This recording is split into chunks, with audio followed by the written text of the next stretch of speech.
मुंगेर कांड में CISF report में बड़ा खुलासा हुआ है। रिपोर्ट के मुताबिक मुंगेर पुलिस का दावा झूठा निकला है। मुंगेर पुलिस ने ही पहले फायरिंग की थी। सीआईएसएफ की रिपोर्ट में यह साफ तौर पर कहा गया है और बाद में केंद्रीय अर्धसैनिक बलों ने फायरिंग की। सीआईएसएफ ने यह भी बताया कि भीड़ ने पहले फायरिंग नहीं की थी, पुलिस की तरफ से फायरिंग की गई थी। सीआईएसएफ की डीआईजी ने मुख्यालय को रिपोर्ट भेजी है और इस वक्त सीधे विद्यानाथ झा मेरे सहयोगी मुंगेर से हमारे साथ जुड़ गए हैं।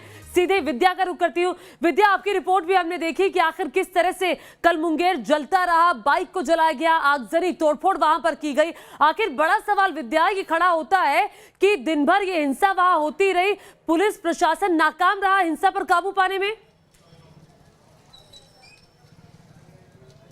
पुलिस प्रशासन आराम कर रहा था। मेरे यहाँ की लोकल जो लोग हैं उनसे बात हुई, उन्होंने बताया कि जब यहाँ पर देखिए, अभी मैं तस्वीर दिखाना चाहता हूँ, ज्योति तस्वीर में दिखाना चाहता हूँ। अब यहाँ से जो मलबा था वो हटा लिया गया है।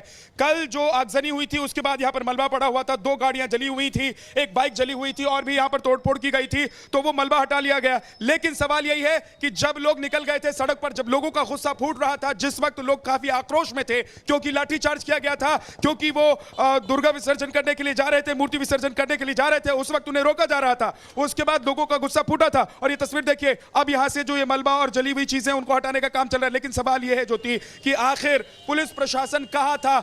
मैंने बात की यहां के लोगों से, आसपास के लोगों से, उन्होंने मुझे बताया, जो चश्मदीद हैं उन्होंने मुझे बताया कि जिस वक्त लोग यहां पर पहुंचे थे पुलिसकर्मी यहां पर मौजूद नहीं थे, क्योंकि पुलिसकर्मी आराम कर रहे थे, चुनाव में लगे हुए थे, उसके बाद उन्हें मौका चाहिए आराम करने का। लेकिन जब आपका शहर जल रहा हो, लोग हंगामा कर रहे हो, आपके शहर में उपद्रव हो रहा हो, उस वक्त आप आराम करेंगे। तो सवाल सबसे बड़ा पुलिस प्रशासन पर है और सवाल लिपि सिंह पर है कि लिपि सिंह ने क्या आदेश दिया था कि आप लाठीचार्ज कर दीजिए। क्या लिपि सिंह ने कहा था कि जो हो रहा है उसको रोकने की कोशिश कीजिए? क्योंकि प्रदर्शन जो हुआ कल, वो किसका गुस्सा था? वो गुस्सा था उसका जब लोग पहुंचे हुए थे ज्योति, दुर्गा विसर्जन करने के लिए, दुर्गा मूर्ति का विसर्जन करने के लिए लोग पहुंचे हुए थे, तब वहां पर पुलिस की लाठी चलती है। तो पुलिस की लाठी क्यों चली? यह आदेश किसने दिया था लोगों पर पुलिस को लाठीचार्ज आप करें? इसको लेकर बड़ा सवाल है। लिपि सिंह को यहां से हटा दिया गया है, वो एसपी थी और उनकी जो छवि रही है ज्योति, वो सवालों के घेरे में रही है। उनकी छवि को लेकर लोग बात करते हैं कि वो मनमानी करती थी, वो ऐसी ऑफिसर थी कि उनके मन में जो आता था वो करती थी।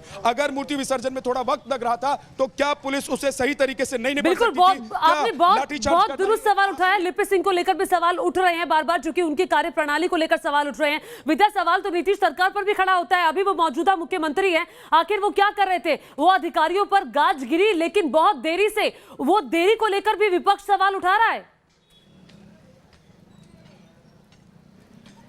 जी बिल्कुल, सवाल तो उठना ही है, क्योंकि देखिए मैं तो बिहार इलेक्शन कवर करने के लिए यहां पर ज्योति आपको पता है कि मैं आया हुआ हूं और मैं लगभग आधे बिहार में घूम चुका हूं। मैंने देखा है कि रैलियों में इतनी भीड़ होती है कि आप विश्वास नहीं कर सकते कि कोरोना जैसा कोई यहां पर कोई चीज है भी और कोरोना काल चल रहा है। कोरोना से बचने के जो निर्देश दिए गए हैं उसको फॉलो किया जा रहा है। तो एक तरफ रैलियां चल रही थी, दूसरी तरफ दुर्गा पूजा को रोक दिया गया था। पंडालों में दुर्गा मूर्ति की स्थापना और मूर्ति पूजा को रोक दिया गया था, यानी कि उस पर प्रतिबंध लगा दिया गया था। लेकिन कुछ जिलों में, कुछ जगहों पर जिला प्रशासन के आदेश पर मूर्ति बनाई गई थी, पंडाल लगाए गए थे। तो सवाल यही है कि आखिर आप एक तरफ बड़ी बड़ी रैलियां करते हैं, जो तमाम नेता हैं, सिर्फ सवाल नीतीश कुमार पर नहीं है, सिर्फ सवाल बीजेपी पर या जेडीयू पर नहीं है, सवाल उन नेताओं पर भी है, विपक्ष के नेताओं पर भी है ज्योति, जो बड़ी बड़ी रैलियों में बिल्कुल ये दोहरा मापदंड है विद्या, ये दोहरा मापदंड है, इसमें कोई दो राय नहीं है। एक तरफ आप रैलियों को इजाजत देती है, हजारों की संख्या में भीड़ आती है, दूसरी तरफ आप मूर्ति विसर्जन करने आ रहे चंद लोगों पर